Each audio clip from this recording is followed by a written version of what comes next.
Watch 12 at 6. On the Coronavirus Watch, the COVID pandemic is expected to slowly transition to an endemic once the world is able to effectively stop the spread of the virus. Thanks for joining us on News Watch 12 at 6 tonight. I'm Brian Morton. And I'm ALICIA RUBIN. The big question is, when will we get to that point? And what has to happen before the pandemic is considered over? The most important indicator is the population death rate and case fatality rate, meaning we have to bring down the current pandemic, the COVID-19 death rate, down to a level comparable with, say, the seasonal flu. In the U.S., the average annual seasonal flu fatality has been about 40,000 to 50,000 a year.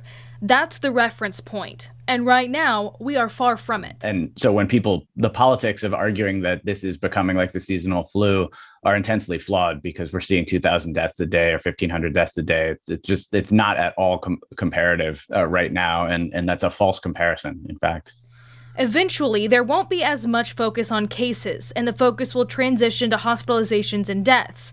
Right now, the main strategy against COVID is vaccination, but we could see more options in the coming year.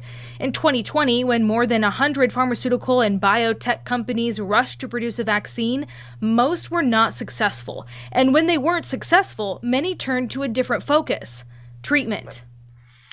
By last summer, some of the more promising ones already entered the phase 2. So I'm somewhat hopeful that besides effective vaccine, this year we can expect to see more coming out, highly effective treatment as well. If Omicron data showing less severe infection stands to be true, if the number of deaths and hospitalizations decline, and if spread can slow, we could see a light at the end of the tunnel. Then I'm quite hopeful under those three conditions, we might see the end of this pandemic sometime late spring or this summer in some countries such as North America and Europe. But still, we have to help other low-income countries to contain.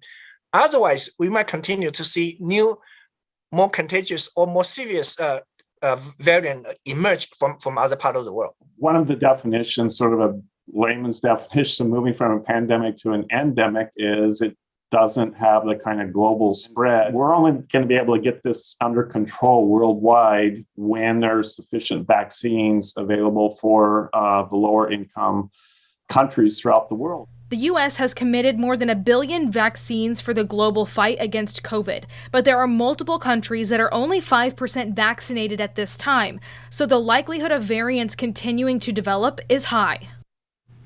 Right now,